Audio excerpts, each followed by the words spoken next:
স্বাধীনতার মাসে বিমান বাংলাদেশ এয়ারলাইন্সের বহরে যোগ হয়েছে রাঙা প্রভাত নামে আরও একটি নতুন প্রজন্মের বোয়িং 777 উড়োজাহাজ। এ নিয়ে বিমান বহরে বোয়িং 777-এর সংখ্যা দাঁড়ালো 4-এ। প্রধানমন্ত্রী শেখ হাসিনা নতুন এই উড়োজাহাজের উদ্বোধন করে যাত্রী সেবার মান বাড়ানোর মধ্য দিয়ে বাংলাদেশ বিমানকে লাভজনক প্রতিষ্ঠানে পরিণত করার নির্দেশ দেন।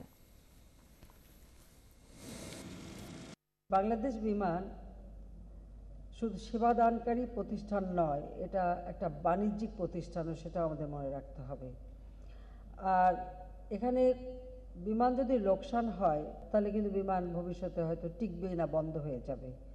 আর বন্ধ হয়ে গেলে কি হবে সেটা আপনারা ভালো করেই জানেন।